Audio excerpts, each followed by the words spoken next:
Thank you. Ladies and gentlemen, welcome to the commencement ceremonies for class 2014-2 of your Idaho Youth Challenge Academy.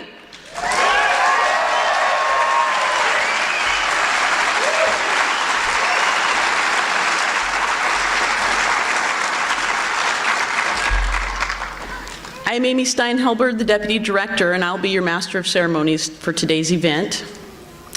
Please rise as you are able and remain standing for the arrival of the official party, the cadets, the presentation and posting of our national and state colors, our national anthem sung by our choir leader, Mr. Joshua Joyner, and cadets co-fed lures and rainwater, the Pledge of Allegiance, and the invocation.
Oh, say, can you see by the dawn's early light what so proudly we hailed at the twilight's last gleaming, whose broad stripes and bright stars through the perilous fight o'er the ramparts we watched were so gallantly streaming, and the rockets' red glare, the bombs bursting in air, gave proof through the night that our flag was still there.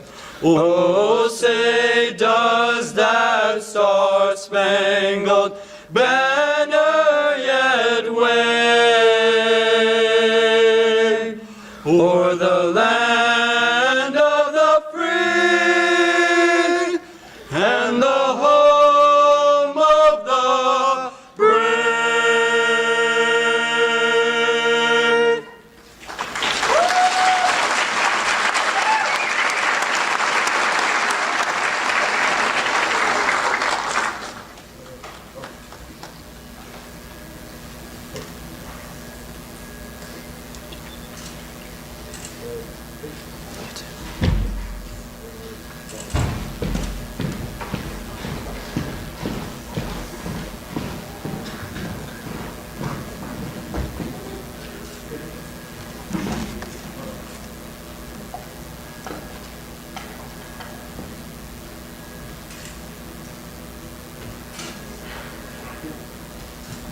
it's my honor to introduce Cadet Sicoli to lead the Pledge of Allegiance.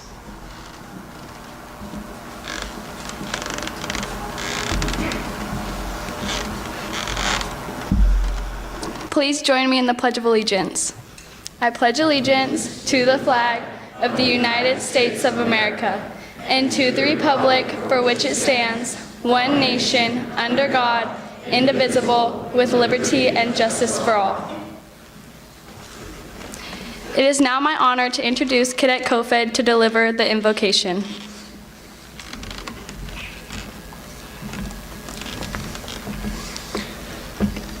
Please bow your heads.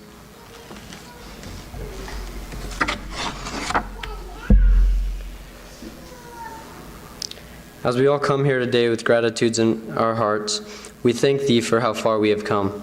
All of us cadets have put in so much hard work. We thank Thee for giving us strength to push on. It has been a great journey, and we have all learned so many great things. I hope that we will all use those great abilities we have learned here in our lives back home. Please bless us with strength to do so. I thank Thee for getting our friends and family here safely. I thank them for coming. Please bless us to get home safely and have a better life back home. Amen.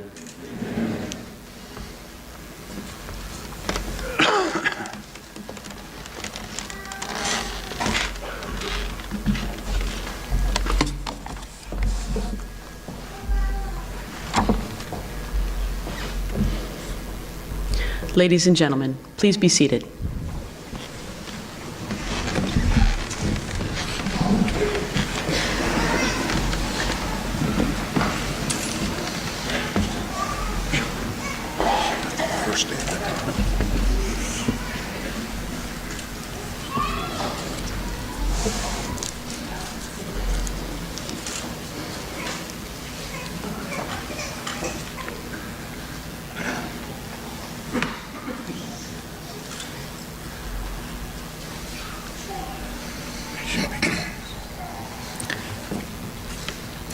You'll have to be patient. We're waiting for our color guard. To change clothes.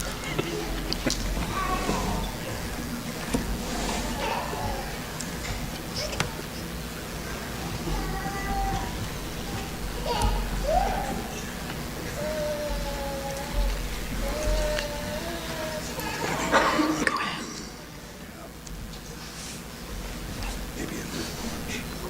Go ahead, Squadron Commander.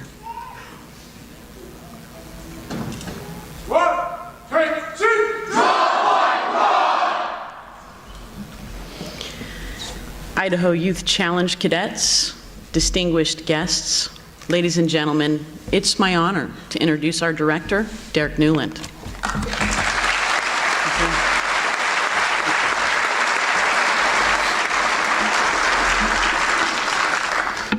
Good afternoon and welcome. I've got bad news and I got some pretty good news for everybody. The bad news is there's a reported possibility of severe turbulence between Salem, Oregon, Boise, Idaho to Lewiston, and so 3 of our keynote speakers, I found out 2 hours ago, aren't going to be able to make it. So Major General Saylor will not be here, and he was flying in with him Major General Retired LaFrenz, Brigadier General John Goodell, the tag for the Army Guard, and 2 keynote speakers, Martin Borey and his wife are big sponsors of what we do, and also the Lieutenant Governor was coming in this morning to make a speech. So that's the bad news. The good news, the commencement won't last nearly as long as you might have thought.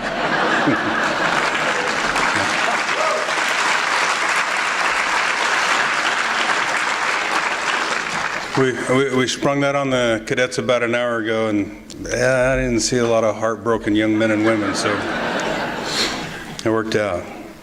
So, usually I say good morning to all of them, but I'm not going to be able to do that because they're not here. I'd like to send a thanks out to all our representatives that are here. Mr. Bob Vian, the superintendent for District 171, and his wife. Along with that, so some of my staff members, Melissa Brower is the commandant of our program. Harv Nelson's our program coordinator on stage with me, and Principal Theron, our principal here. So we're all going to get a chance to talk to you for just a few minutes, and we'll go from there. Speaking of our staff, I got to get a quick shout out to all of them.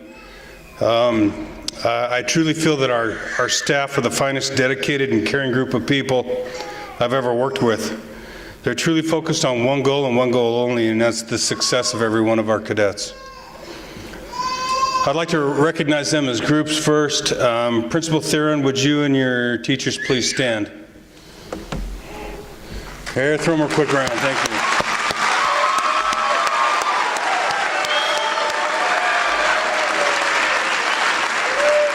Thank you.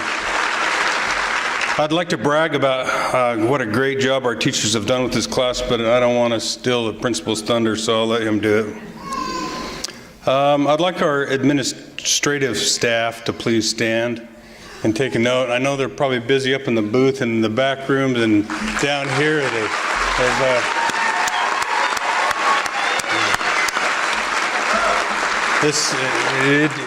This particular event in itself, you think it'd go, all right, let's just rent the auditorium at Lewiston and it'll all miraculously come together and it's magic. And it doesn't work that way. Carmen, Jean, Cheryl, I mean, everybody puts a concerted effort together to try to make this go off as it should and as well as it always does. Some of the staff's near and dear to our cadets. Where's our cooking staff? Are they here today? Take a stand, please, if you're here. Thank you.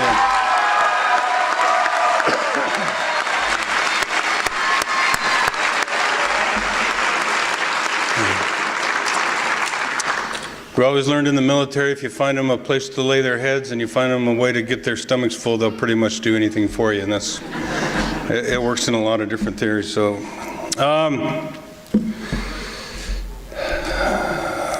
Mr. Nelson and our tireless advocate case managers and admission specialists, would you all please stand and take note? Thanks. Thank you.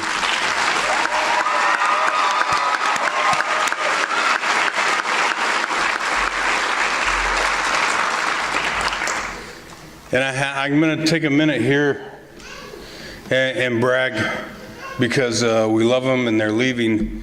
But PA Rod and Kathy Hickman, Nurse Kathy, have been outstanding for us. And I told the cadets that as many times as they have been to sick call and medical staff, we could have given everybody in Pearson WEIP a checkup one time for our kids alone. We had some frequent flyers there that came in fairly often. And as Nurse Kathy and I talked multiple times, moms, grandmas aren't there. So those scrapes and boo-boos and blisters and some of those things she gets to take care of, and Rod. So Kathy, if you could please come up. I don't know where you are. You were trying to hide from me, I know. Please come up. Trevor, would you make sure that she gets... Kathy, come around this way. Trevor, make sure she comes up, and Amy and I have something for you, please. Ironically enough, P.A. Hickman is sick. He made it 5.5 months without a glitch. But the last 2 days, our cadets put him down under for a little bit, so he's not here.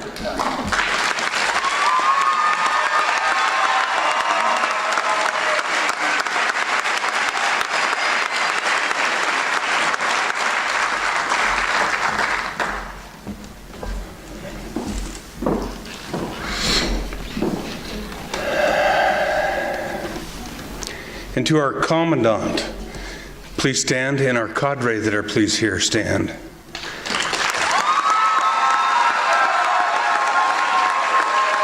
Thank you.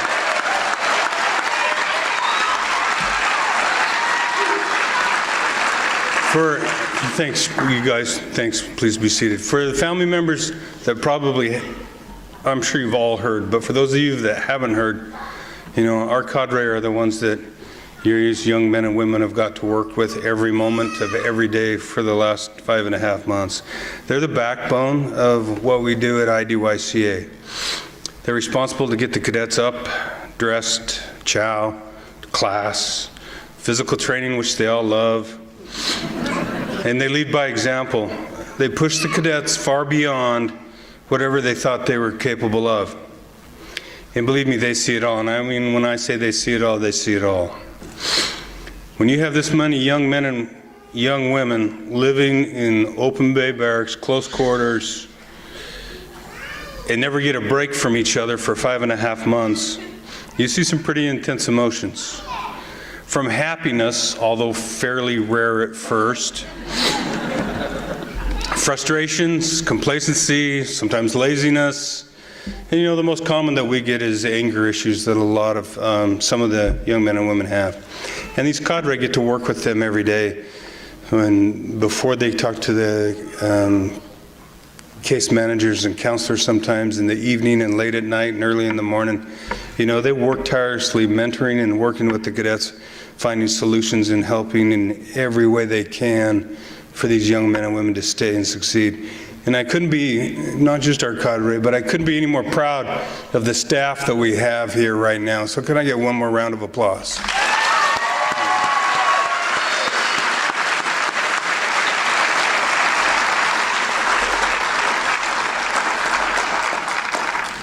Okay, to the parents, grandparents, aunts, uncles, guardians, significant others, thank you very much for letting us be a part of your child's life. They've learned so many things while being here. And I'll tell you the same thing I told the parents in the last class. Please give them a chance to show and prove to you that they've made changes in their lives. And they have goals now, and they're responsible young adults with great ideas, manners, and a true dedication to continue to strive to be a better person every day. But don't fall out of your dinner chair if they clear their own plate and wash a couple of dishes or maybe take the garbage out, because it may happen. Don't faint if you walk by their bedroom and the bed's made and there's no clothes laying on the floor, and there might be even some homework on the bed being done. So it may and it probably will happen.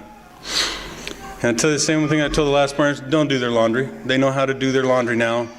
They can run a washer and dryer. They can fold their own clothes. Let them do their laundry. You guys, I know, are thanking me for that. Yeah. We've grown so close to these young men and women that it's tough for us to let them go. But they're ready, and we're all incredibly excited for them. I have to tell you, it was a hot day last mid-July when these, and I'll say boys and girls because they showed up scared to death. They didn't know what was going to happen, wide-eyed. Came from all over the state of Idaho. They all had their own issues, and they had chosen an unknown opportunity, searching for a change and dreaming of success. They soon realized, like almost immediately realized, that nothing here was to be given, but everything here is earned. Many soon realized that 9 o'clock in the evening is time to go to bed, not time to go out at night. And that 5 a.m. in the morning is time to get up and not time to come home from being out all night. You'll hear all these stories today from some of the great speeches these young men and women have done, and they'll get to tell you their own stories on how their academics have improved and how they've adopted a lifestyle and philosophy that's the harder you work for your goals, the harder it's going to be for them to surrender them. In closing with this, you know, I walk around the hallways, especially the last couple of weeks, just to look at the cadets and get a chance to talk to them a little bit. And I had one of the cadets sitting on his haunches, going down into the gymnasium, and at 4 or 5 o'clock in the evening, it's a freeway because there's lots of stuff going down in there. And he's got a book open, and he knows who I'm talking about. And he's got his nose buried into this book. He doesn't hear anything going on. And I asked him, I go, so, pretty good book? And he goes, oh yeah, I got to get it done. You know, I'm almost finished. And I said, outstanding. I go, well, before you got here, how many books have you read for pleasure? And he goes, well, there were assignments. I don't know if I can really say pleasure, but I'd read 3 books. And I go, really? So how many have you read here? And he goes, this is my 17th. So,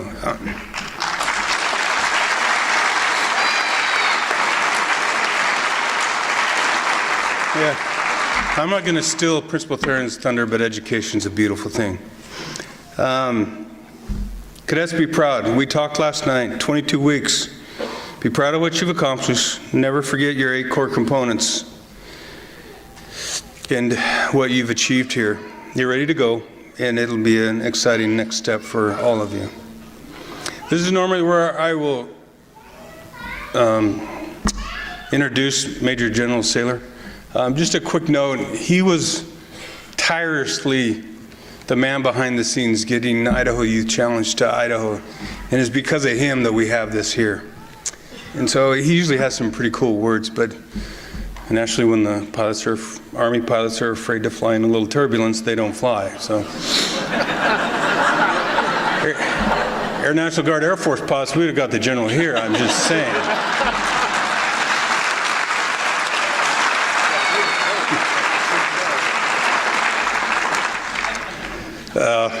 I'll probably take some flack for that, but that's okay. And it was really neat, the last class, you know, actually Governor Otter was here, and he gave a speech that I just thought was pretty amazing. I mean, he was up here with his hanky, and we were all wiping our eyes out. You know, the governor of the great state of Idaho looked at all of the cadets, and he looked out at each and every one of them, and he goes, guess what? I was 17, 18 years old. I knew everything. I dropped out of high school. I went to work. I didn't think I needed my education. I think he said it was until he was 21 or 22 that he went back to school and he finished his education. And he looked at all the cadets and said, you know, it's amazing what can happen. And you can even become the governor of the great state. And he was originally a high school dropout. So you stick with your goals, you fight hard, and good things will happen. That being said, I'm going to turn it back to the MC. Thank you.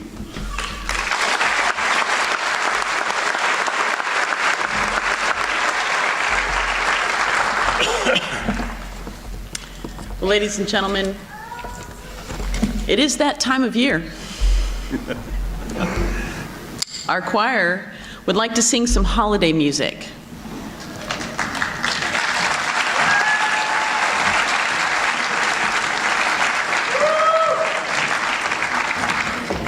They will be led by a volunteer, Mr. Joshua Joyner, and accompanied by his father, Jamie Joyner, on saxophone. Thank you. While the cadets are taking their places, parents, I would like to say thank you very much. Your students have worked very hard in this class. For me, threatening to run with them for 45 minutes until I made them puke, we didn't have to do that. I just had to threaten to. So they worked very hard. When I first took the class, I was really worried because a lot of them sounded tone deaf. Thank you. Not now. So I'm very proud of where they have ended in this last 5.5 months. They've made some very serious progress, and I believe that several of the cadets could actually go on to music school and have careers in music.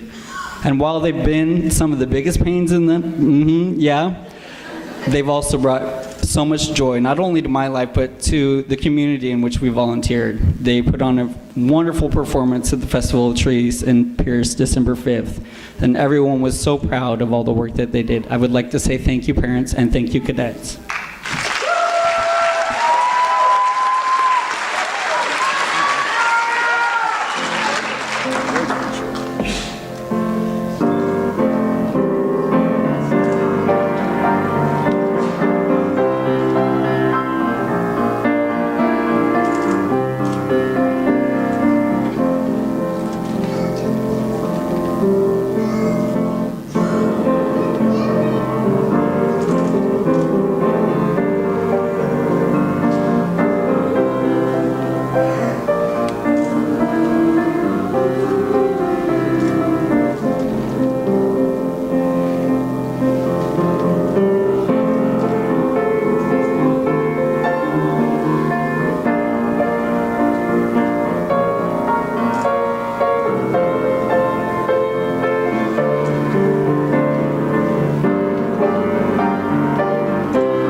To go gliding in a one-horse sleigh.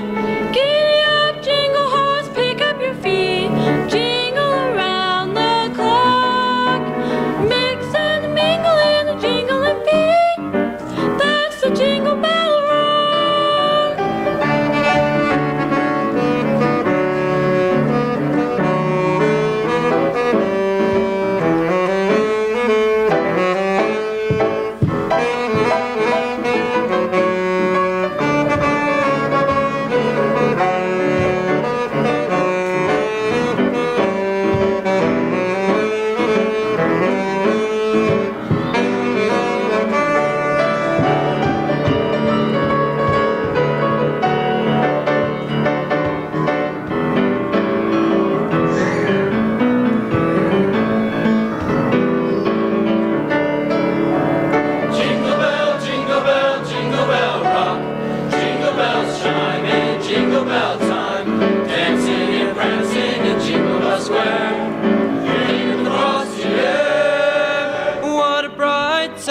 It's the right time to rock the night away. Jingle bell time is a swell time to go gliding in a one-horse sleigh. Giddy up, jingle horse, pick up your feet, jingle around the clock. Mix and mingle in the jingling beat. That's the jingle bell, that's the jingle bell, that's the jingle bell rock.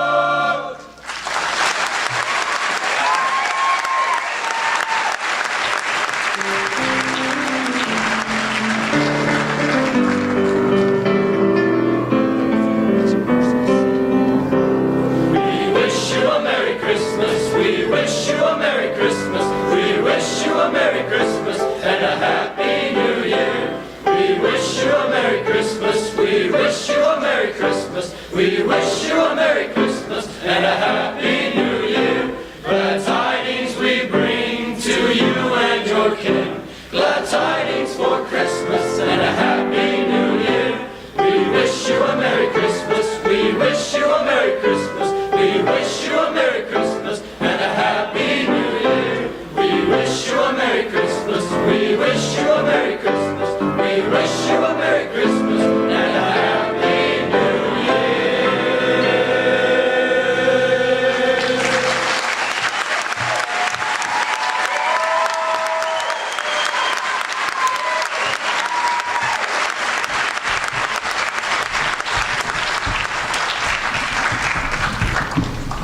Let's hear it again for that choir.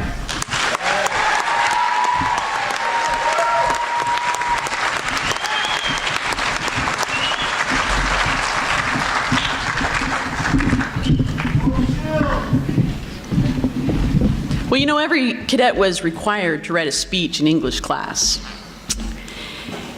And only 12 were selected to compete in the speech contest. This, in fact, is a great reason to like us on Facebook, because if you visit us there often enough, you've probably already viewed some of the contestants' speeches. You know, as I pondered how to adjust after hearing the news of our keynote speaker, the general, and another of our speakers, I listened during rehearsal earlier today to the cadet speeches for about the 5th or 6th time. And it was during that rehearsal and hearing those speeches that I realized that we still have the most important speakers here today.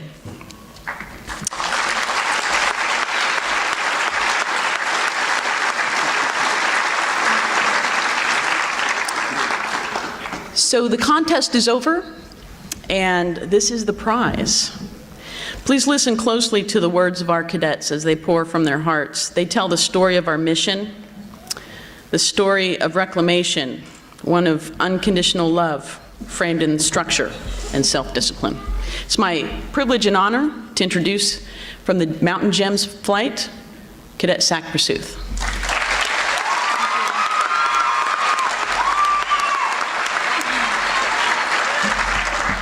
First, I wanted to say congratulations to all the cadets here today. We finally conquered something we once thought was impossible. We accepted the challenge, and now we can proudly say we are IDYCA graduates, even if it took blood, sweat, tears, and not to mention throw up. 5.5 months of counseling slips and 341s, the bad phone calls and letters, the pep talks about sticking it out, and all the times we thought we weren't going to make it out alive. But look at us now, we made it. But before I go any further, I would like all the cadets to stand up, about face, and look at all the people behind you and give them a huge round of applause.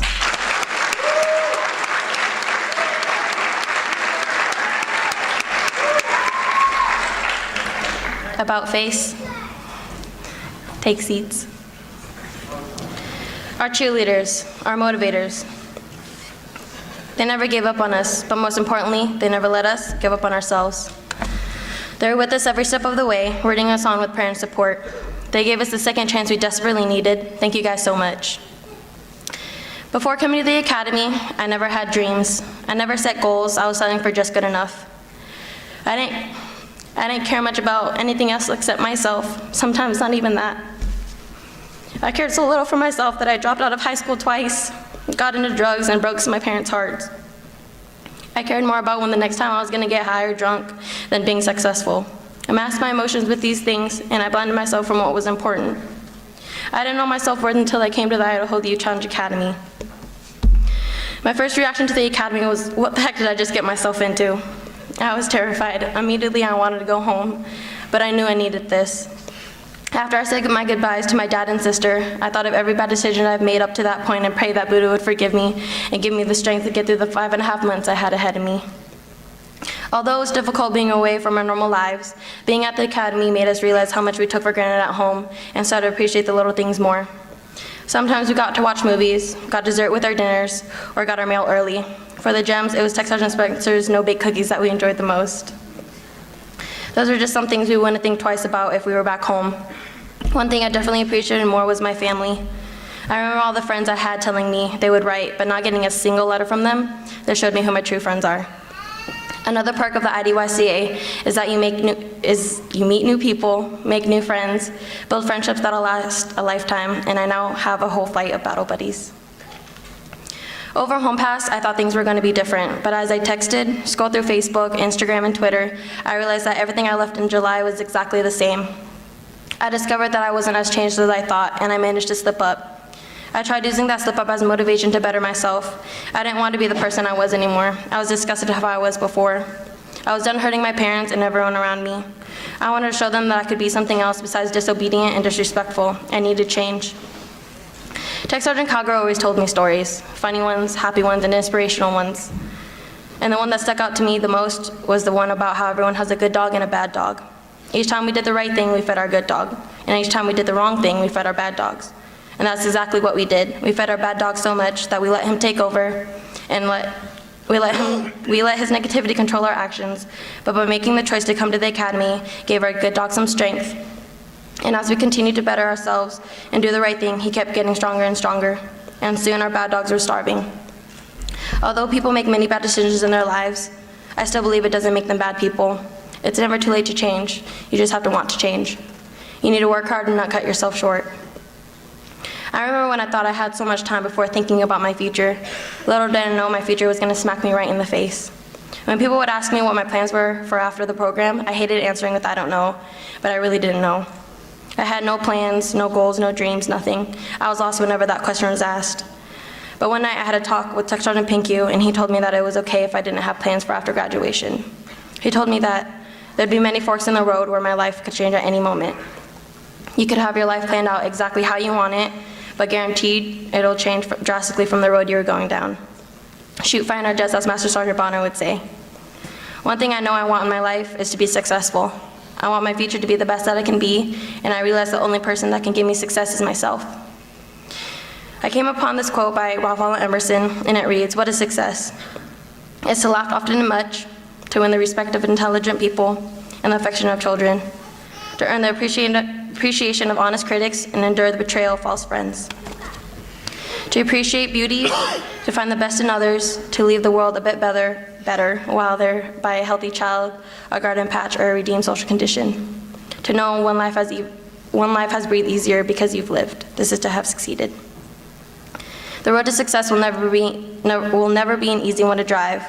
There will be speed bumps, stop signs, U-turns, and other difficult obstacles that will get in your way, but it's how you show resilience and overcome those things that will determine your success.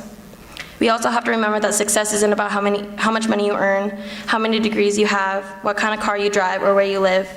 It's about appreciating what you have, finishing what you start, being kind to others, and living the life you're living. Stop wasting your days by wishing for better ones. Lastly, Master Sergeant Edwards' 4 sayings: hard right over the easy wrong, control your emotions, communication is key, and forget yourself and serve others. He didn't say these just to say them. They each mean something, and they'll get you through some difficult situations if you really apply them. I remember him telling me to memorize these, and I did. They helped me during the 5.5 months at the academy as much as Master Sergeant Edwards did. But I leave you guys with this quote by Albert Einstein: "I thank all the people that told me no, because if it weren't for them, I wouldn't be doing it myself." So here's to all the doubters, to everyone that think they're better than you, to everyone who told you you couldn't. Class of 2014, we did it. Congratulations again to all the cadets here. We've all grown into amazing men and women over the past 5.5 months, and I hope we never forget the memories we've made, the new friendships that were built, and always remember that the scouts lead the way, axemen won't fail, and the gems never back down.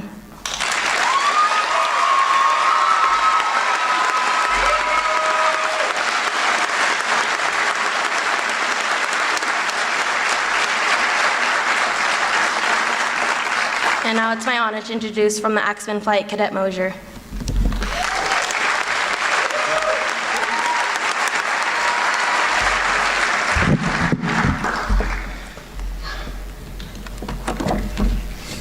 Ladies and gentlemen, good afternoon. It's good to see there are a lot of strong supporters for our cadets. I cannot express to you enough of how much an honor it is to represent my fellow Axeman Flight, let alone the Academy itself. Today is a beautiful day where all of us graduates from the 14-2 class have reached a huge milestone of success for our futures. marking the beginning of our newly transformed lives. There is a saying that I've heard from my grandfather say all my life. Coming to the IDYCA, being isolated from the civilian world, and not having the everyday distractions the average teenager encounters, the saying finally clicked inside my head. This particular quote is founded by Charles Swindoll. I believe that life is 10% what happens to me and 90% how I react to it. This, I believe, is the key to life. Always have a positive reaction to the situations that arises in front of you, no matter what the situation may be. I would not consider myself an optimist or a pessimist, but a realist. And this all goes hand in hand when I first made the decision to come here. I did not want to come, but it was what I had to do, and I knew good things would come of it. My relentless late-night partying and disrespect to my family was getting me nowhere. Not to mention how my school attendance was very rare, and when I did attend school, I ended up skipping class anyways. I was constantly going in and out of jail on the weekends because my PO kept sending me because I either failed the drug test or skipped school. No matter what I seemed to be doing, nothing was helping me. My parents and family tried to help me, but I didn't listen. And in fact, now that I think about it, I probably didn't even care. It's like I was in quicksand, and the more I moved around and tried to pull myself out, the faster it pulled me down. My life was spiraling downward, and there was nothing I could do to catch myself from falling. My probation officer eventually ended up putting a warrant out for my arrest and decided to send me back to court because things got so out of control. I remember visiting with him about what we were going to do to help me become a normal, functioning citizen, because at this point, I was considered a threat to myself and was not trusted to be out of jail. During this whole conversation, I reflected back to him mentioning a program called the IDYCA with brief details about what the program was about. And at that point, I thought, yeah, right, like, that's ever gonna happen. But finally, my poor decision-making led me into a fork in the road. I was given two options. I had to serve my time out in jail or come to the IDYCA. And, well, here I am 6 months later. But it didn't stop there. My bad habits and disrespectfulness followed me just as quick as I got there. And man, oh man, were my first couple weeks a wake-up call for me. I guess you could consider those first 2 to 7 weeks the molding formation stages of me transforming into the future productive citizen I was going to be. After the academy shaped me into the final form they wanted me to be, it was just small adjustments and fine-tuning throughout the rest of the program that I had to do myself. And unfortunately, it wasn't until a lot later on in the program that I realized that in order for me to have an enjoyable stay here, I need to work on the way I react to people and quit my impulsive decision-making. And oh boy, if you only saw the kind of person I was before at the beginning of this program, you would see tremendous difference in the way I've improved in academics and being compliant with what I'm told to do. Not just me, but the whole entire academy has made major improvements, whether they've lost 60 pounds or gone up several points on their ASVABs.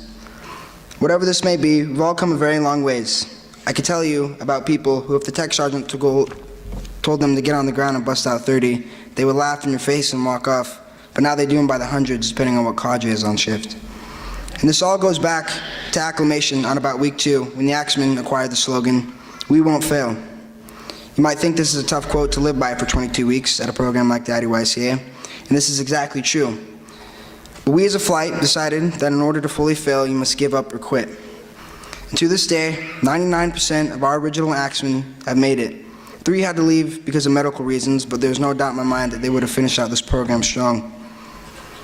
Despite our everyday struggles and limitations we faced since being here at the Academy, our slogan has spoken truth.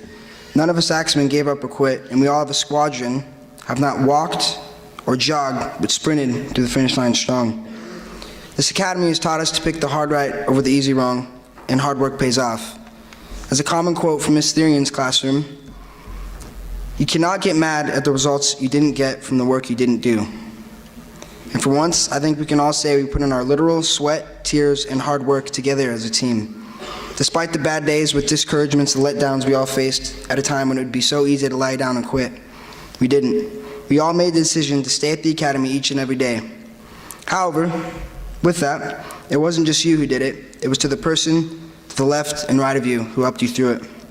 We constantly encouraged one another each day and helped push each other to the next level because our longing and aspiration outrode our wanting to quit. I'd like to end my speech with a quote by Orrin Hatch. Graduation is not the end, it is just the beginning. Now with that, It's time to be the productive citizens we've transformed into and apply the tools and skills the IDYCA has equipped us with and head out to society and live up to our full potential.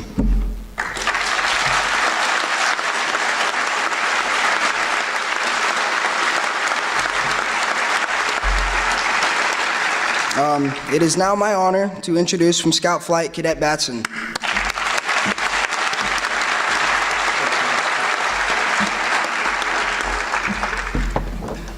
Good evening. Before I start my speech, I can't express how incredibly difficult it was to write this. 6 pages is not enough to express the phenomenal miracles of this academy and the phenomenal people that I've met here. God wants us to know that life is a series of beginnings, not endings. Just as graduations are not terminations, but commencements. Creation is an ongoing process, and when we create a perfect world where love and compassion are shared by all, suffering will cease. Bernie Siegel. Commencement, a beginning. Definition, page 57 of Miss Therian's dictionary. Those 2 words, a beginning, have shocked me more than a horse running straight on into an electric fence.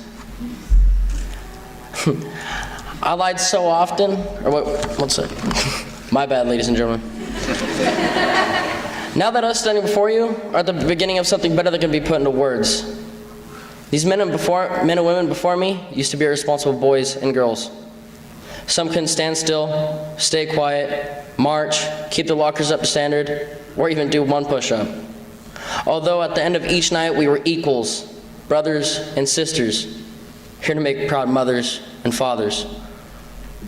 A wise man once told me, everything you want is on the other side of fear. This quote I've acknowledged and known to be true.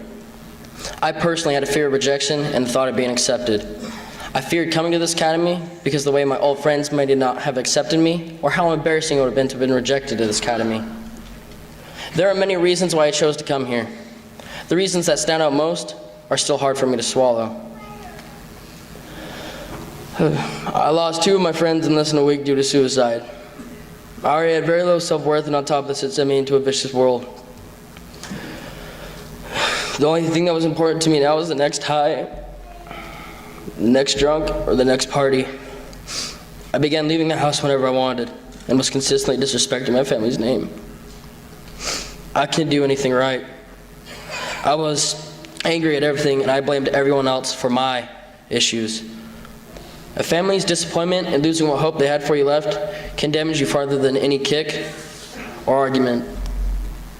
I can say this not only for myself, but for plenty of others in this room.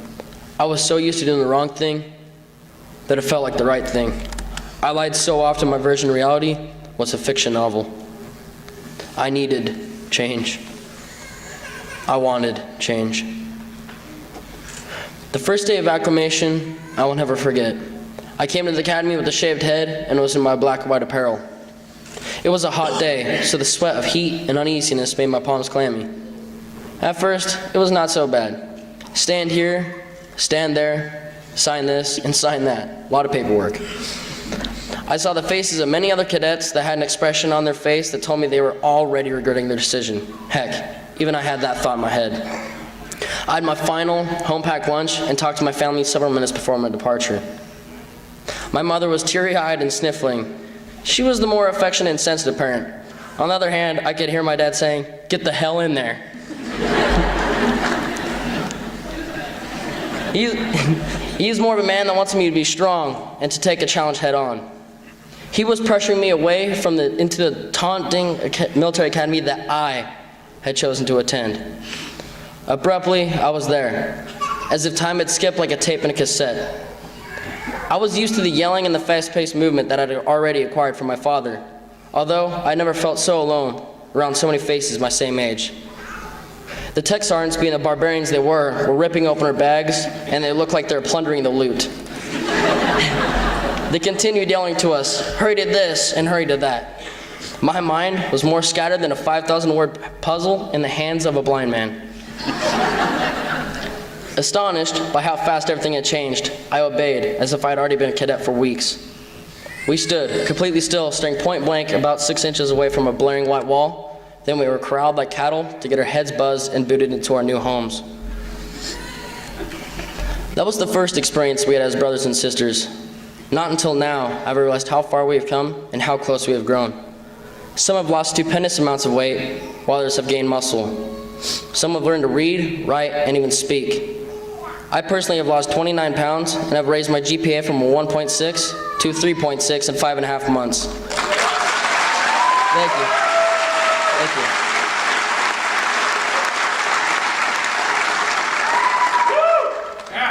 All this I've learned from organization, time hacks, marching, folding shirts, to having to obey and uphold the standards of the honor code, and most important, push-ups. Altogether, this has trained me discipline, integrity, honor, loyalty, knowledge, and most important for me, to know when to work and to know when to play. As Tech Sergeant Turcotte taught and instructed us every day, I want this to be done quickly, quietly, effectively, efficiently, and with extreme, and I mean extreme, discipline. Those are 5 words that he drilled into our skulls every day, and he said if we did, we would succeed. We used to be the underdogs of this society. Now we have an upper hand to most teens in our generation. All those people who thought we'd amount to nothing, that we would be nothing, look at them now. Now. Thank you.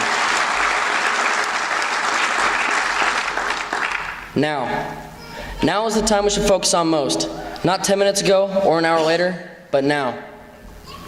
Master Sergeant Larson lectured the squadron one evening about how every second that ticks by, there's a chance we have lost and cannot gain back.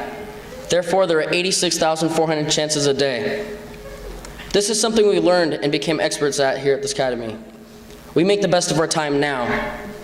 We practice now so we can play later. We change now to overlook our past and to celebrate now. IDYCA has changed us into the audacious adults that you would see now.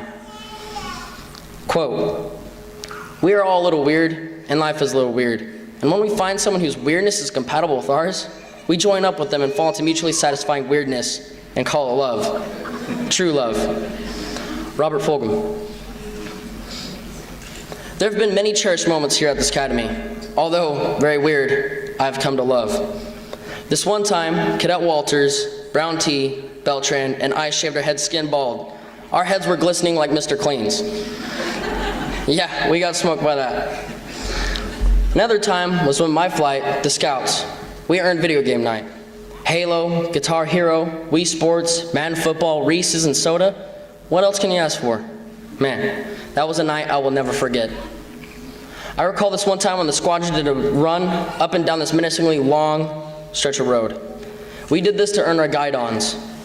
I could see all these faces downright red, huffing and puffing, and veins popping out. We were fighting for each other to succeed, not as an individual, but as a team, a band.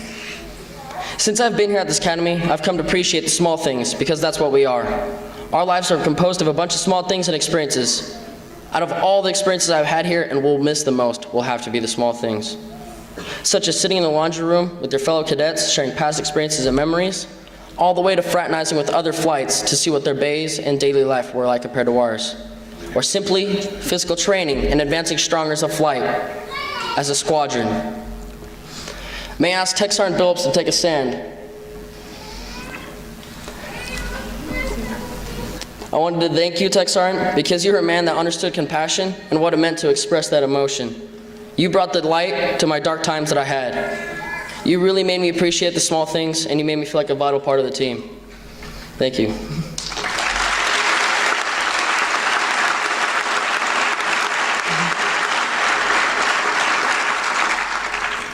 Those are just a mere crumb of experiences that we have had out of the whole buffet. Now it's day 155 and I'm eager to move on, but dismayed to leave the camaraderie we have built with loyalty, emotional distress, respect, and most important for me, love. Mothers and fathers, uncles and aunts, grandmothers and grandfathers, brothers and sisters, mentors, friends, and family. The squadron of 14-2 Idaho Youth Challenge commends you for your support and persistence for these young men and women I call my family now. Tech Sergeants, Master Sergeants, Commandant, Major General, staff, and everyone else who helped form the young adults you see before you today, we thank you as well. You can kiss your family and friends goodbye and put miles between you, but at the same time, you carry them with you in your heart, your mind, your stomach. Because you do not live in a world lives within you. Frederick Buckner. Before I end my speech, I want to ask the squadron of 14-2 to thank everyone in this room on 3. 1, 2, 3.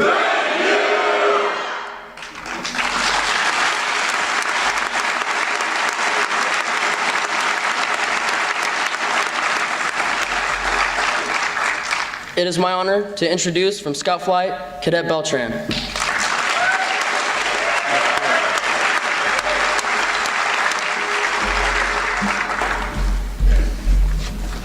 So everybody will know, my commencement is more poem-based. Another expulsion in school, another mistake. Most of us were lost, misunderstood. I bet our parents need a break. My dad, he brought up the IDYCA. I took into consideration. I thought it could be a good place. Never mistaking weakness and kindness, always messed up in street violence. Always avoiding cop sirens, hanging with friends, for sure went right in the head. Most likely, gonna end up locked up or dead. Just like me though, there were bad influences, giving me the advantage that I already had to end up in juvie institutions. Being behind a cell is like a peaceful hell. It bothered me having my mother. No, I failed. All she wants is to see me excel. Always trying to get on cloud levels. I guess I was just another rebel. Our lives were wrecked. Drugs and alcohol were two things we couldn't reject. On my way to the academy, I didn't really know what to expect. Reminiscing what my brother had said, enjoy the little things before it's too late. Right now is when you're actually blessed. You'll find out yourself, I guess. The closer I got to the academy, the faster my heart beat in my chest. I knew it was for the best. We didn't act like the rest, kind of failing life's test. Most of us had to get away from the mess. On the wrong path, taking it day by day, no hope for the future. That's the best definition for a loser. It's pretty sad because we blew off all the chances we already had, but the IDYCA gave us all another chance. Even though we all felt like escaping at times, we weren't about to live with the regret in our mind for leaving the place. All of us dominated this 5.5-month race. In the residential phase, thinking back in acclimation, most of us were feeling intimidation. I'm not saying I was scared, I just need not to mess with the Smoky Bears. I had to act like I didn't care when they completely cut off my hair. In the gym, all sitting at the POA in the black chairs. That's what actually bothered me the most. However, this is what we chose. One day accepting we would try to change our decisions or lives, back at home, things obviously weren't right. I'm glad I was part of the Scouts flight, joining them in the fight, having our sights towards the light. All our tech sergeants are awesome. Their area of expertise have to do more with the warrior side of things. They had more faith than I had in me that pushed me to succeed. Never thought I'd grab a book for fun to read. I didn't want them having second thoughts. That's where I would have lost. I had to stay boss. I highly suggest you don't mess with Tech Sergeant Fry. He gave us a nice ride. Don't mess with him, you just might die. The flight better be at the precision of attention when he walks by. He's just helping youth change their lives. He's a chill guy, just like one of my favorite Tech Sergeants, Tech Sergeant Billups. Although Tech Sergeant Billups doesn't have us on the front line rest as much or making us do sit-ups. I'm definitely gonna have a lot of memories of this residential phase. I got more than I expected, like if it was laced. It was a good part of our lives, and it's gonna leave a trace. At the end, it seems like time went by fast, 100, and I believe 55 days. My brother is on the opposite side of the country in a U.S. Marine base. He's like my twin brother. I didn't think we'd be separated this early from each other. Both of us took steps toward the better, even though we might have kind of suffered. The time we spent at the IDYCA, don't waste. There's too many days. All doing what we're supposed to while being sober. I don't want to hear about my academy bros going back, blazing, or being hungover. Quote, the most inspiring people we know are those who have known defeat, known suffrage, known struggle, known loss, got up, have fought their way through the depths. These people have the understanding of life that fills them up with compassion, gentleness, and deep concern. Inspiring people do not just happen, it's a reaction from things that have happened. So even when things get hard and you're exhausted, don't lose your mind, listen to my rhymes. Pain is temporary, don't stay or be stationary. Excel to the next level, lose your reputation of just another rebel. I know most would have said it's easier to pick up the bong. I want everyone to remember the famous hard right over the easy wrong. It's a line that stuck to us like one of Tupac's songs. I like this saying, while one person hesitates because he feels inferior, the other is busy making mistakes and becoming superior. Success is in the other side of fear. Show actions, don't talk about how you feel. Here they're trying to give you the best deal. This is life, this is real. Be soft outside and inside like steel. Don't let anyone faze you. Listen to the soldiers for nearly 6 months that were trying their best to raise you. They would constantly blame you. Pretty soon you would figure out it was true. Maybe with the help of your old crew, still it was all on you. Before we conducted ourselves like fools, now we've been provided with the tools, so it'll be easier to follow the rules. I'm gonna tell you how we do. The Scouts, they straight up rule. Strength does not come from winning. Your struggles develop your strength. When you go through hardship and decide not to surrender, that is strength. I'm glad we all came. We got to release a lot of hate. It also filled us up with faith when it was almost too late, but we moved forward at the quickest rate. Now we reached the gate, the graduating date. We will all remember we were all in this together. The graduation in this cold weather, the 20th of December.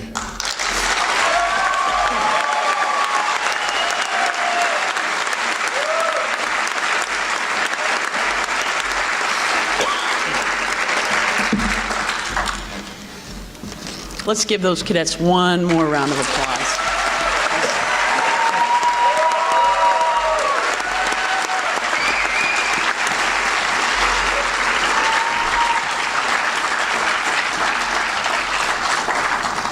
Each cadet is required to develop a post-residential action plan, or a PRAP, that maps out their goals for successful futures. These goals often include continuing education, such as vocational training, community college, and university. We're pleased to have national and state-level foundations to assist them with these goals through the awarding of scholarships.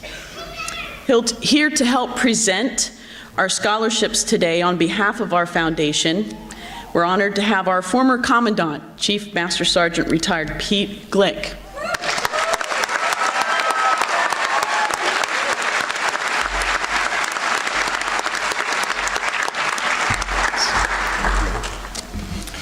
Thank you, Deputy. And if I might say, you nailed it. Those were the most important speakers.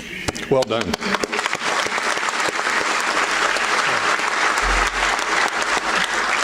I'm absolutely pleased and honored to be able to represent Brigadier General Retired Dick Turner and the Foundation for the Youth Challenge.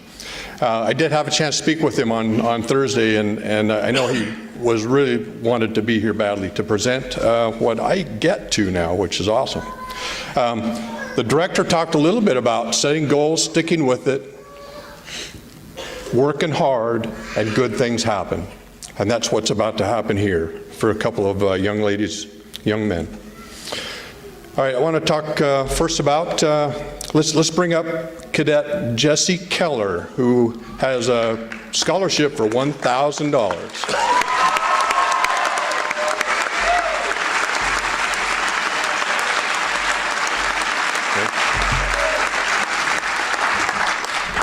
I'm going to meet you right over there in just a second.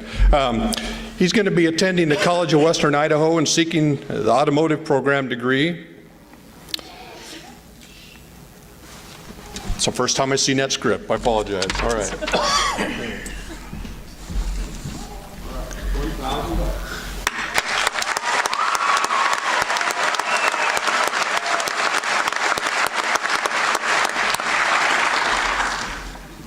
You want me to read this one?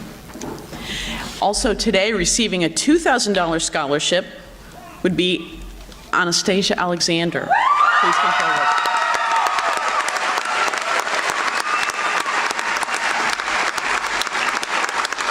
Cadet Alexander will be attending Portland Community College and seeking first an associate's degree in science before pursuing entrance into dental school.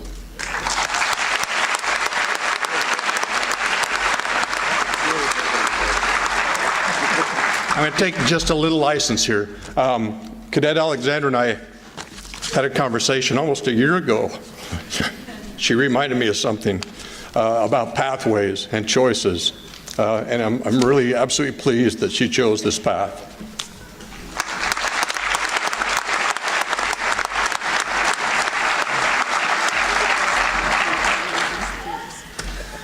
Well, is Matthew here? All right, we're proud to announce that the National Guard Youth Challenge Foundation has selected one of our post-residential graduates to receive a 4-year scholarship worth a whopping $20,000.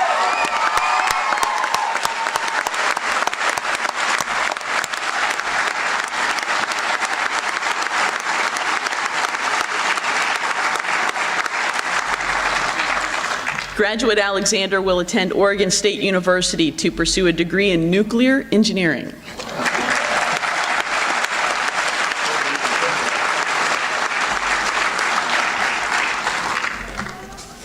Thank you, Pete. Well, ladies and gentlemen, if you'll please open your program inserts, you'll notice that there's a web link. That web link is to the Idaho Youth Foundation. Scholarships are just one part of what the foundation does to support the Academy and our mission to intervene and help youth reclaim their potential. In fact, right before the ceremonies today, we just received a check from, or the foundation received a check from Monsanto out of Soda Springs that's going to help fund perhaps a flat screen in our dining facility so they can watch the news as they eat. So let's hear it for Monsanto.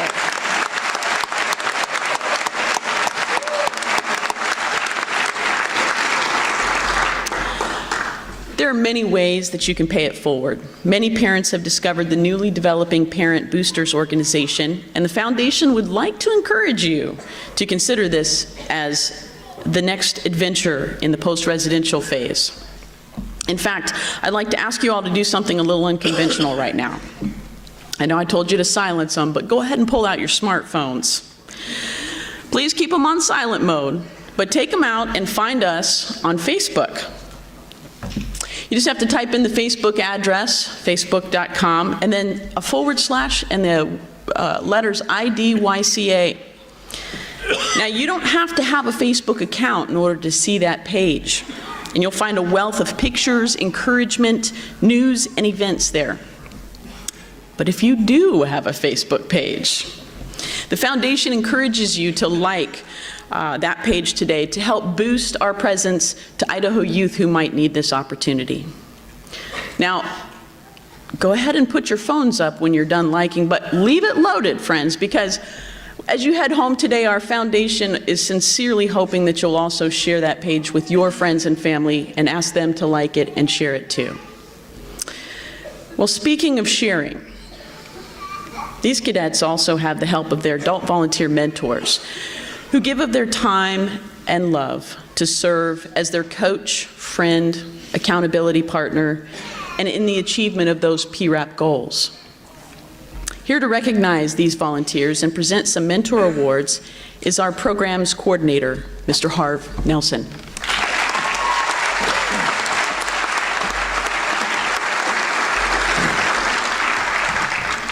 Thank you. Well, the Idaho Youth Challenge Academy is all about choices. The cadets we honor today have made several choices. Over 6 months ago, they chose to apply. They chose to come. They chose to stay, and they chose not to quit. Now, they've told all of us they're choosing to take on the next 12 months in their post-residential phase. For the last 5.5 months, it's been a tremendous honor to be part of the team, training and guiding these young men and women. Now they face that post-residential phase of the challenge program. How well will they maintain their high standards they've set for themselves when they're not surrounded 24 hours a day by a dedicated staff of cadre and teachers and counselors and advocates and support staff, administrators, cheering them on? Well, in the audience among you today are the unpaid staff members of the Idaho Youth Challenge Academy.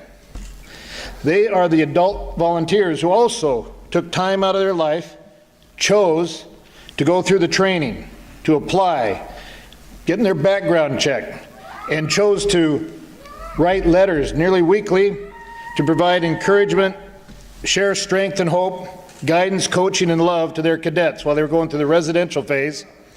And now they're going to be the coach that's going to help the cadets complete their PRAP. and hopefully report in every month how things are going. But they're going to be the weekly outlet for that cadet to pursue their plans and seek productive placement as through high school or vocational training, post-secondary training, steady employment, or even volunteer service. These mentors have chosen to make a difference, and as such, they're going to change history. See, 70 miles from the auditorium we're sitting in today was an event, very special spot on the Weippe Prairie. The effect of one man's kindness to a young person, not his child, changed history for our nation and this very town and our state. In 1805, Lewis and Clark, on their expedition to the Pacific Ocean, came out of the Bitterroot Mountains. They were cold, they were hungry, they were exhausted. They were somewhat lost, but mostly they were out of choices. They met a band of Nez Perce American Indians gathering camas on the Weippe Prairie. The Nez Perce had a choice.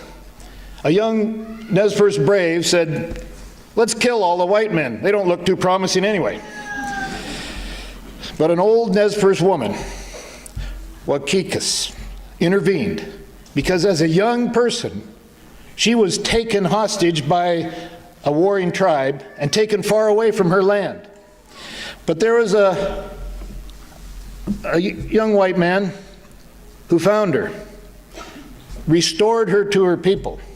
And she says, because of the kindness of that man that looked much like these, let's show kindness to this band of otherwise lost, cold, and hungry men. Well, the Nez Perce fed these men, guided them along their journey. And we know that history very well here in north central Idaho and in our state and in the West. But how different our country would have been if it was not for that one unnamed man's act of kindness, act of selfless kindness to that young girl. Each time our Idaho Youth Challenge mentors encourage their cadet or hold their cadet accountable to the goals they have set, these mentors are showing that unselfish kindness and commitment that will help change a life, change a family, change a community, and change our state. With the mentors that are in attendance today, please stand and be recognized. Mentors, please stand.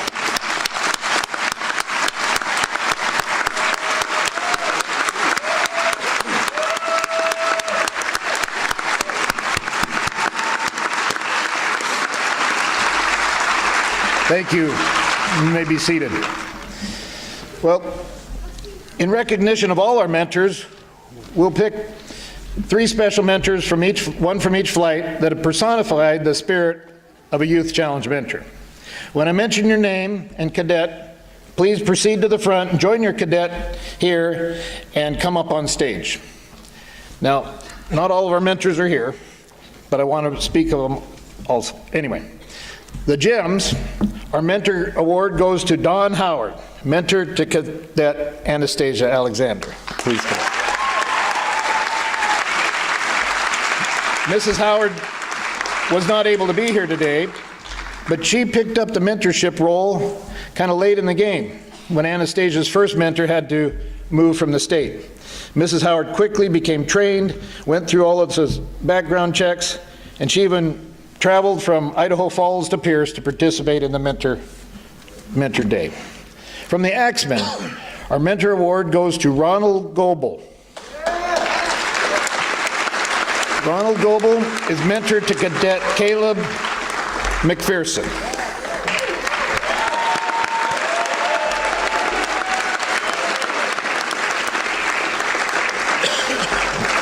Mr. Goebel is a faithful encourager through his many letters and attendance at all 3 Mentor Day opportunities this cycle.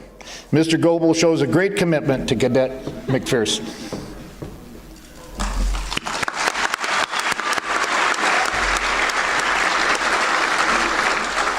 From the Scouts, Jordan McComas. Jordan McComas is mentor to Cadet Dakota Jones.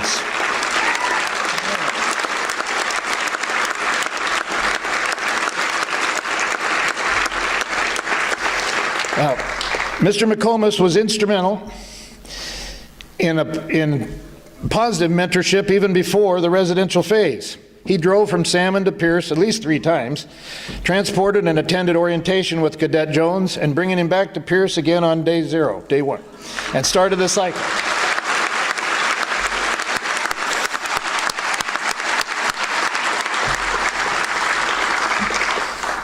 So, and came again to participate in the Mentor Day, and such an awesome inspiration of being a mentor to our young people. All our mentors recognize the true reward, and these are the new frontiers that our cadets, through their coaching and tutelage, are going to conquer because of the guidance and kindness showed by their mentors. Please show your appreciation again for the mentors we have in 2014-2.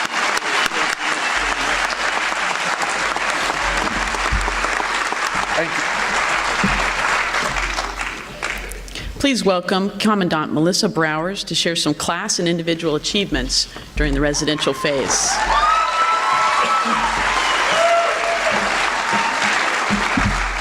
Wow. We get to work every day. Every day we get up and we get to work with these cadets. And this is why we come to work every day, is to be able to be great role models for these cadets, but also for the mentors and the parents for you guys out there. It's amazing. So anyways, but thank you. Welcome, family, friends, and distinguished guests.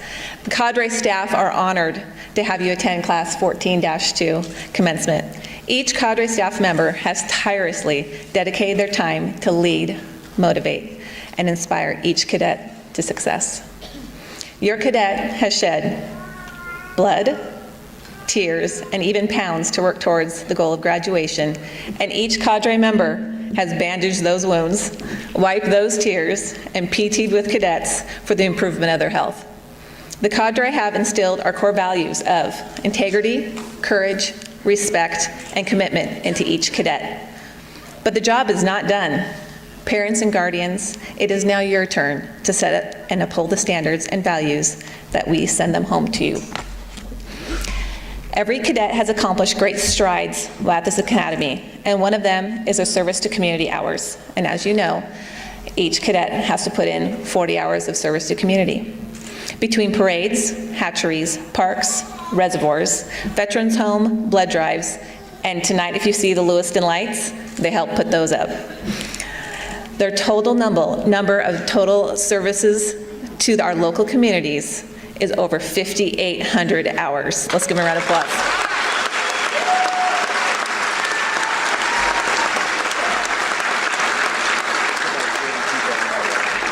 And for each of those service hours, a cadre member was there present too. So we greatly appreciate all our service partners also.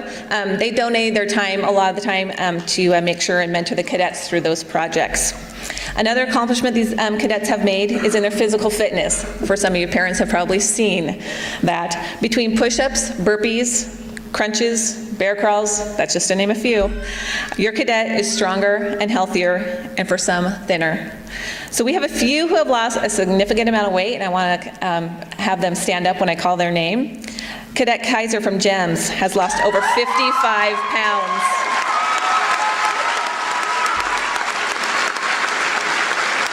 Cadet Lee from Axman has lost over 40 pounds.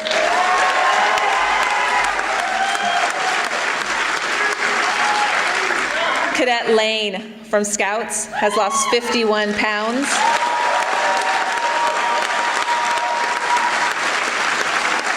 While Cadet Keller and Cadet Young have lost over 60 pounds apiece.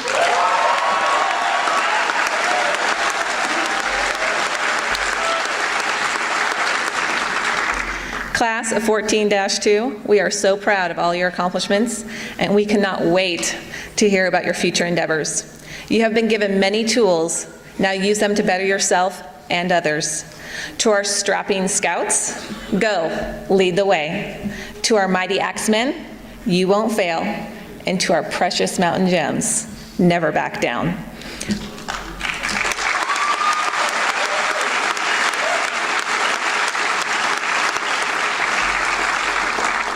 I quoted the writings of Ralph Waldo Emerson to you at acclamation. You probably didn't even hear it, but I'm going to say it to you again. The purpose of your life is not to be happy. It is to be useful, It is to be honorable, to be compassionate, and have some difference that you have lived, and you have lived well. So to our cadets, thank you.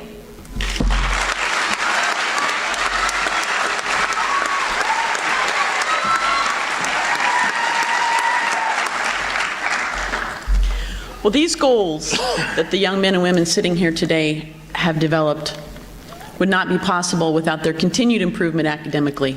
Please welcome our principal, Vicar Therian.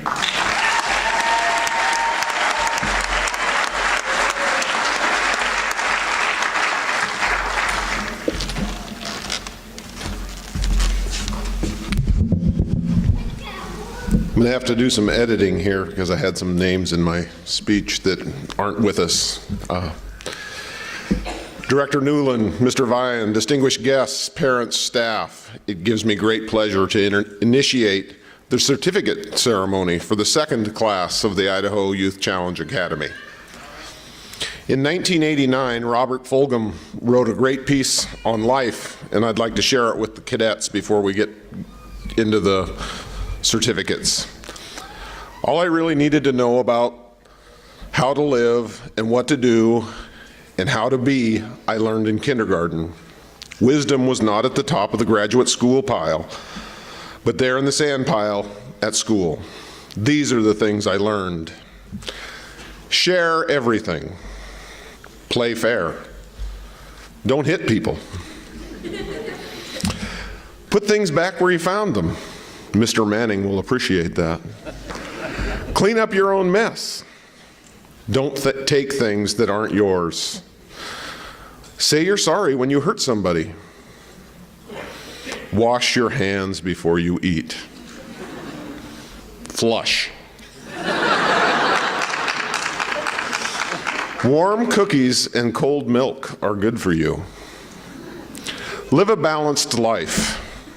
Learn some and think some, and draw some and paint and sing and dance and play and work every day some. Take a nap every afternoon. When you go out into the world, watch out for traffic. Hold hands and stick together. Be aware of wonder. Remember the little seed in the styrofoam cup? The roots go down and the plant goes up, and nobody really knows why. Maybe Miss McCumber does. Goldfish and hamsters and white mice and even the little seed in the styrofoam cup, they all die. So do we. And then remember Dick and Jane books and the first word you learned, the biggest word of all, look.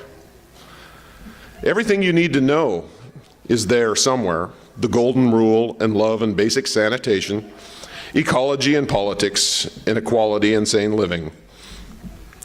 Take any one of those items and extrapolate it out into the sophisticated adult terms and apply it to your family life or your work or your government or your world, and it holds true and clear and firm.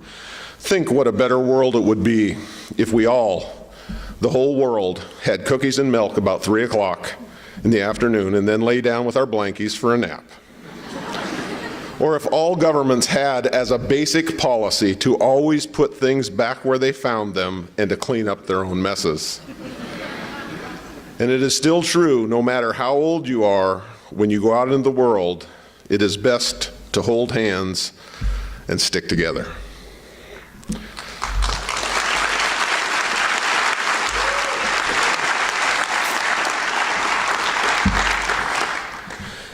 These 74 young people dedicated themselves for 22 weeks working the program and applied themselves to improving in each of the 8 core components. As principal, I affirm that they have all been successful in this difficult task. As candidates, they are tested on the TABE, the test of adult basic education, in week 2, and again as cadets in week 20.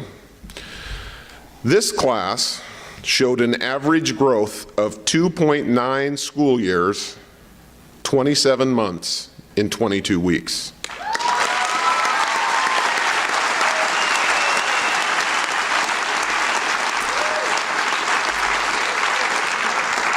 The average grade equivalency on the pre-test was 7th grade 5th month, and on the post-test it was 10th grade 4th month.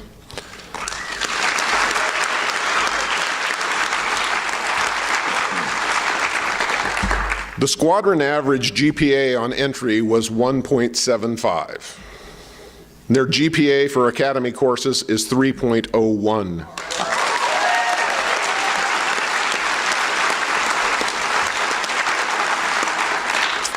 59% of today's graduates had a GPA of 2.0 or lower, and today that number has been reduced to 1%.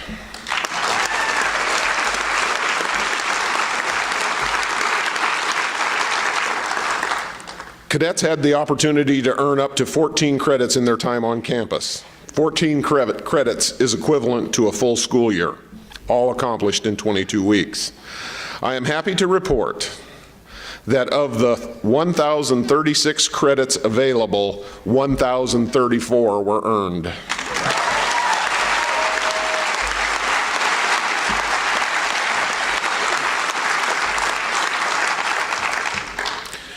In addition to completing the rigorous residential phase of the program, we have 13 cadets earning high school diplomas today, and 5 more have earned their GED while at the academy.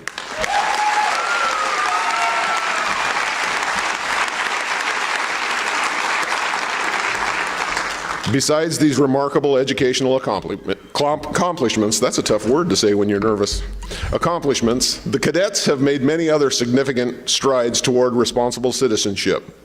They have worked diligently accomplishing many soft skills that are difficult to measure, but equally important. They registered to vote. They registered for the Selective Service. Many have secured employment. They have volunteered well over 5,800 hours in service projects and learned how to cope with the stressors of life.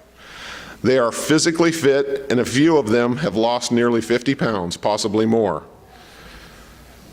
A couple cadets left 1/4 of themselves in Pierce. This second class of IDYCA is focused and ready for their future. At this time, we will issue certificates and diplomas by flight. Please hold your applause and cheering until the entire flight has been recognized.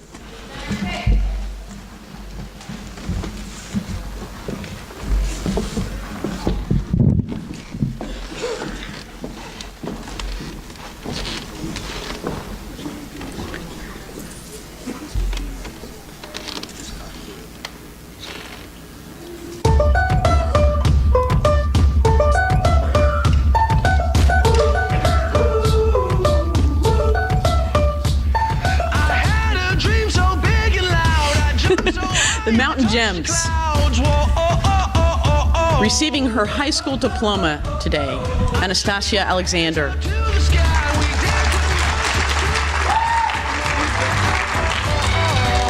Receiving her high school diploma, Sophia Bishop.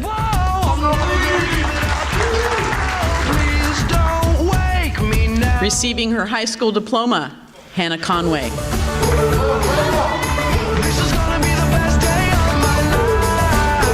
Bernice Gaspar.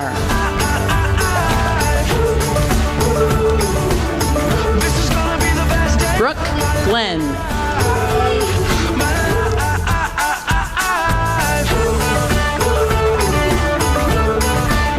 Sarah Hurd receiving her GED today.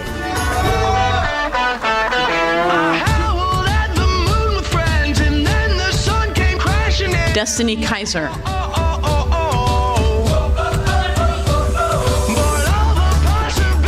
Receiving her high school diploma today, Samantha Kratz.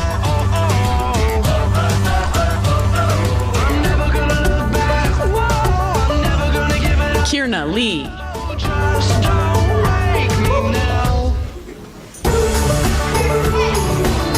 Cheyenne Miller.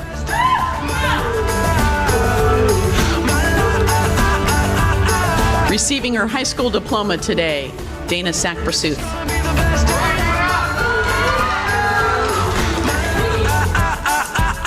Amanda Salinas.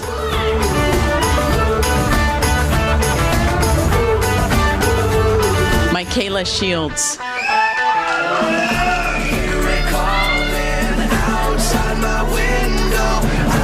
Malakia Sokoli.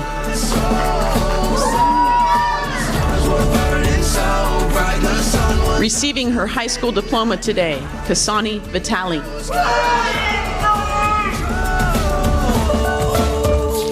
Kyla Zimmerman. Let's hear it for the Mountain Gems.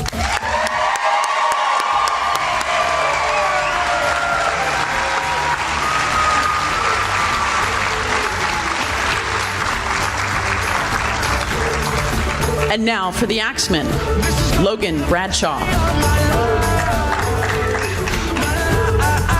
Diarmin Bridget.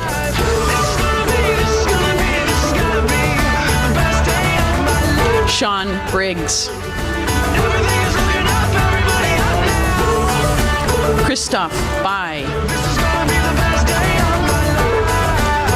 Having earned his GED, Remington DeBusk.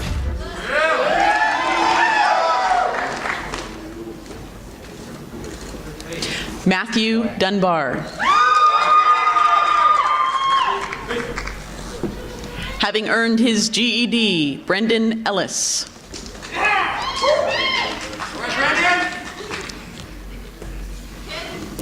Kobe Firmage.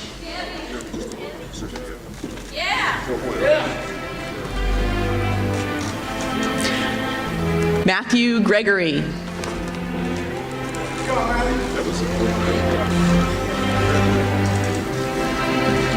Braden Howell.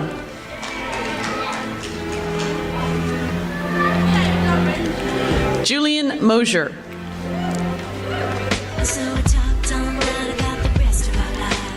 Cooper Jones.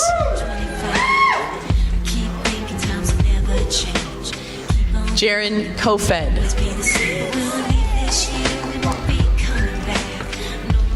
Camden Korth.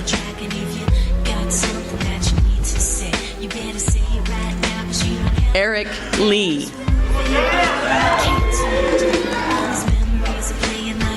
Dakota Lewers.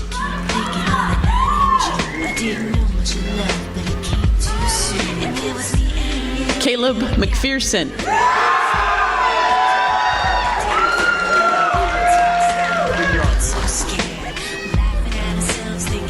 Luke Mazer.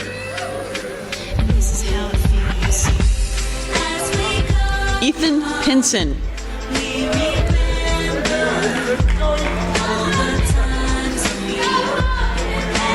Thomas Rainwater.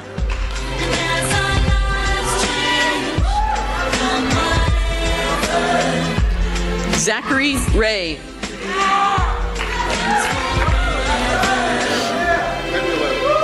David Rose.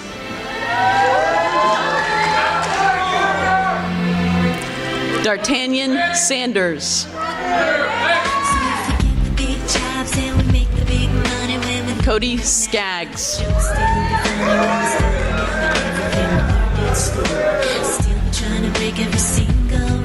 Isaac Warden.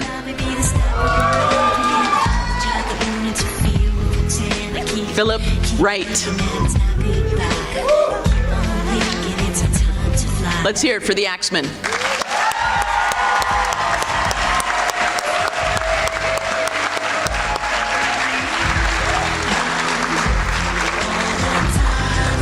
And last but not least, the Scout Flight.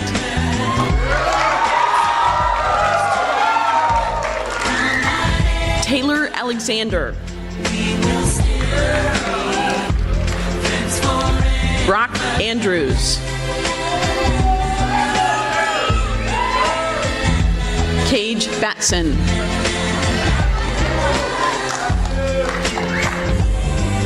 Ricardo Beltran.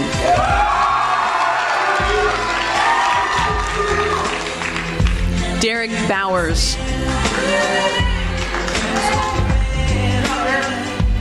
Joshua Brown. Trevor Brown.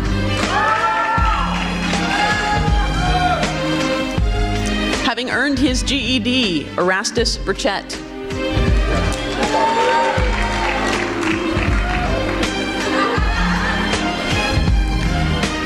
Colton Davis. Chase Farnworth. think about tomorrow like we think about now. Can we survive it out there? Can we make it? Alamayo Fisher. I guess I thought this was and suddenly it's like the women in me. Will the past be Mark Gill. follow us round? When I leave this town, I keep thinking. Stephen Grimes. Having earned his high school diploma, Patrick Greiner.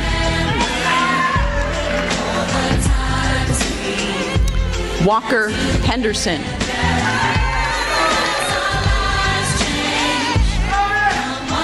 Dakota Jones. Receiving his high school diploma, Jesse Keller.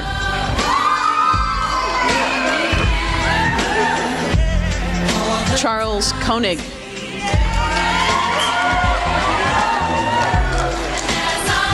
Sean Lane.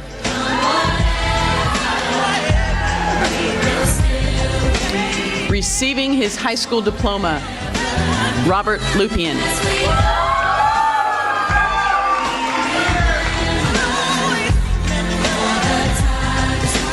Tyler Milton.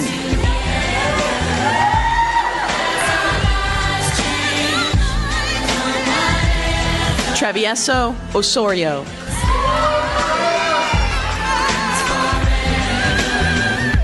Jeffrey Parkin.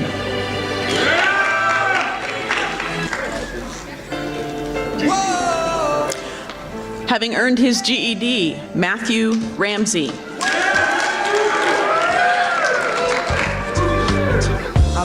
Receiving his high school diploma, Zachary Simmons.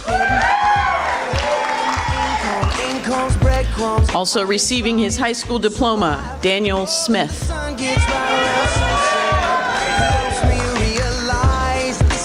Martin Valles.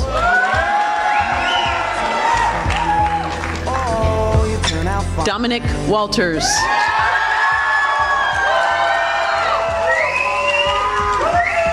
Jason Weimer.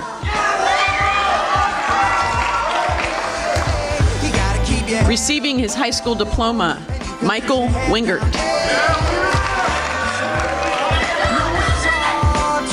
Receiving his high school diploma, Eric Wepner.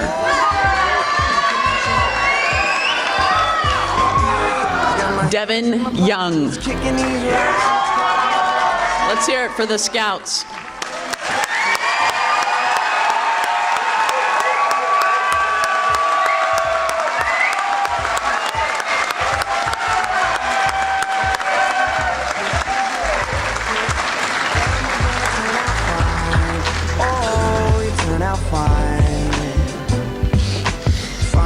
Okay, we're almost there.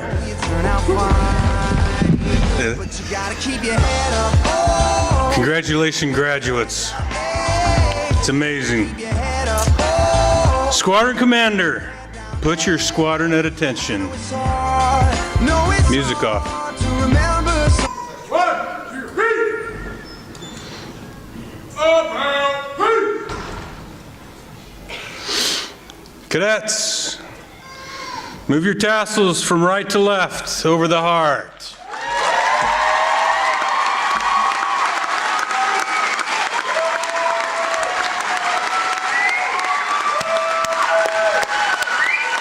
Ladies and gentlemen, distinguished guests, I present you from class 2014-2, the second graduating class of the Idaho Youth Challenge Academy.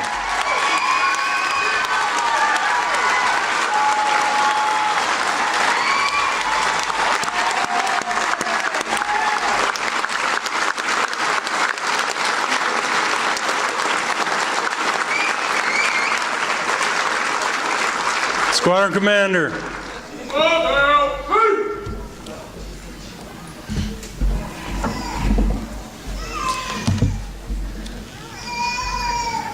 Please stand or remain standing. Gotcha. It's my privilege to introduce Cadet Weimer, who will deliver the benediction.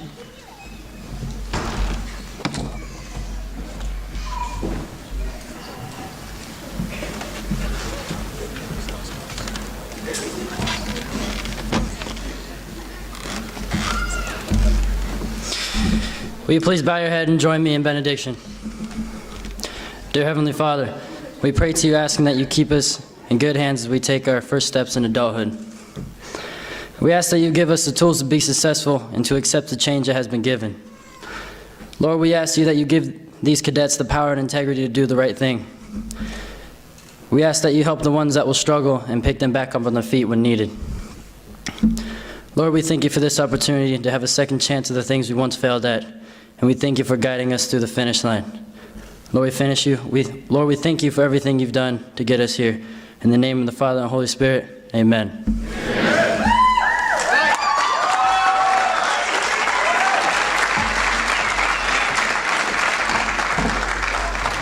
Ladies and gentlemen, please be seated.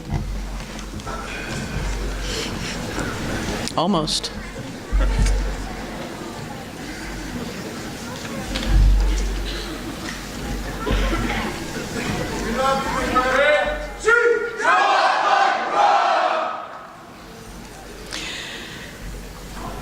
Graduates, more than 6 months ago, you met one of our admissions counselors and you were offered the opportunity to take charge of your lives.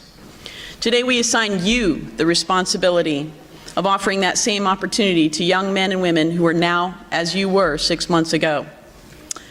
I remind the graduates and the parents to pick up your graduation packets as quickly as possible.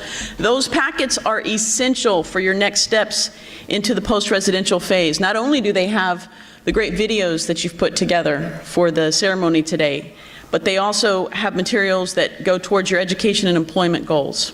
They contain the actual certificate of completion for your Youth Challenge Academy residential phase, your transcripts, your diplomas, GEDs, and a wealth of other crucial elements in chasing your dreams. Please also do not leave without collecting the medications that you brought with you. Following this final dismissal, there will be a brief 10 to 15-minute photo opportunity with your families in the adjoining cafeteria. Please save any further visiting until after you find your way quickly to the back cafeteria and turn in your caps and gowns, collect your gear with those vital graduation packets. Staff will depart with or without you at 2:30. So the cadets have asked to deliver a personal thanks to the names and faces that they will most certainly remember for the rest of their lives, their cadre. Would their cadre please step forward and line it up on the line, right? As their cadre assemble in front of the stage, it wouldn't be class 2014-2 without some love there. So as the cadre assemble in front of the stage, the squadron commander has just one more command to give you. Present off! Order off! Thank you. Now, since your arrival on 19 July,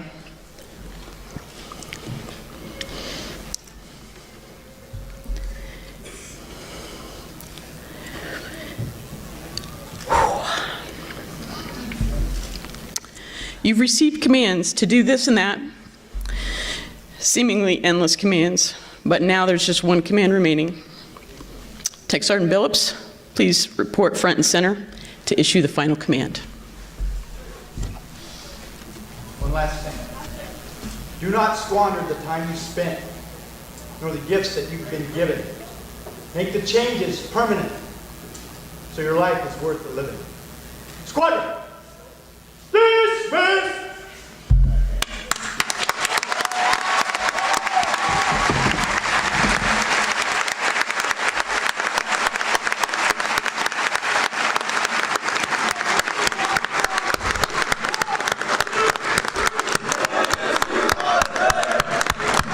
Parents, I remind you, as soon as your cadets have left the auditorium, you may meet up with them over here for quick photographs before leaving.